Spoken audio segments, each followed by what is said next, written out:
आज की कहानी है, जो गरजते हैं वे बरसते नहीं। मुहावरे पर कहानी है, बहुत अच्छा है, पूरा वीडियो को जरूर देखें।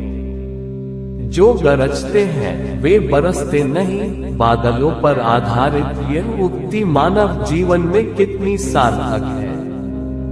जब बादल आसमान में उमड़ते घुमड़ते गरजते हैं तो ऐसा लगता है सारी पृथ्वी ही डूब जाएगी, परंतु ऐसा होता नहीं। ये बादल गर्जना करके आसमान में ना जाने कहाँ गायब हो जाते हैं।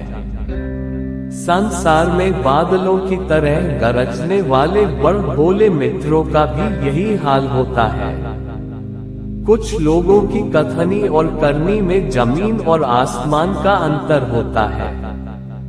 सर्वधर्म समभाव की बात करने वाले मनुष्य में अंतर न समझने वाले लोगों के आचरण को देखने पर मन खिन्न हो उठता है।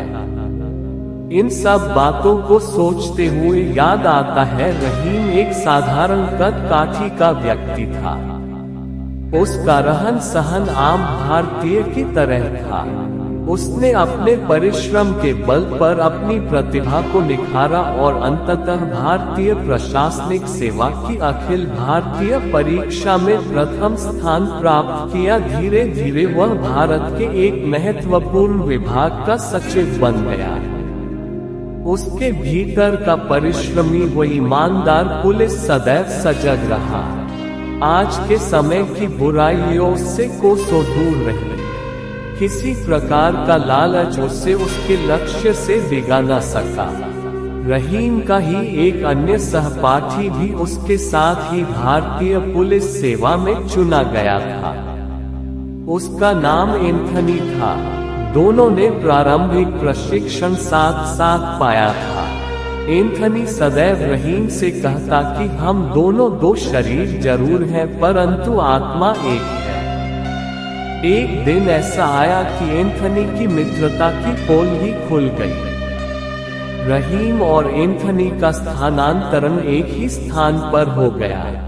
रहीम ने अपनी जिम्मेदारियों निभाते हुए कुछ ऐसे निर्णय लिए जिसके कारण उस स्थान के अपराध जगत के कुख्यात लोगों को सजा हो गई। लेकिन एंथनी की उन लोगों से मिली भगत थी, इसलिए बाहर से वह रहीम का साथ देने का नाटक करता रहा, परंतु भीतर ही भीतर रहीम हर कदम की जानकारी अपराधियों के मुखिया को देता रहा।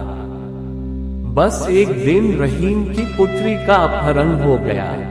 रहीम ने अपने मित्र से तत्काल सहायता मांगी, लेकिन एंथनी जानबूझकर तत्काल ही लंबे अवकाश पर चला गया और जाते जाते अपने अधीनस्थ कर्मचारियों को आदेश देता गया कि रहीम की रिपोर्ट तक ना लिखी जाए। रहीम ने अपने उच्च अधिकारियों से संपर्क किया और उसकी पुत्री की रिहाई हो गई, किंतु आज रहीम की आंखें खुल चुकी थी। दोस्ती की गरज गरज कर दुहाई देने वाले एंथनी का कहीं पता न था। रहीम ने अपनी पुत्री को गले लगाते हुए आंसू पोंछे और उसके मुंह से यही निकला, जो गरजते हैं वे बरसते नहीं।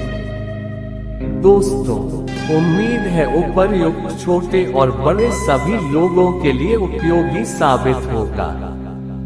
अगर आपको हमारा ये पोस्ट अच्छा लगा हो तो इसमें निरंतरता बनाए रखने में आपका सहयोग एवं उत्साहवर्धन अत्यंत आवश्यक है। आशा है कि आप हमारे इस प्रयास में सहयोगी होंगे, साथ ही अपनी प्रतिक्रियाओं और सुझावों से हमें अवगत अवश्य कराएंगे, ताकि आपके बहुमूल्य सुझावों के आधार पर इस कहानी को और अधिक सारगर्भित और उपयोगी बनाया जा सके। अगर आपको इस कहानी या लेख में कोई त्रुटि नजर आई हो या इससे संबंधित कोई सुझाव हो तो वो भी आमंत्रित है। आप अपने सुझाव को कमेंट बॉक्स के जरिए भी हमसे साझा कर सकते हैं। और हाँ, हमें सब्सक्रिप्शन जरूर ले, ताकि मैं अपने फ्यूचर पोस्ट्स में और अच्छा वीडियो दे सके। धन्यवाद।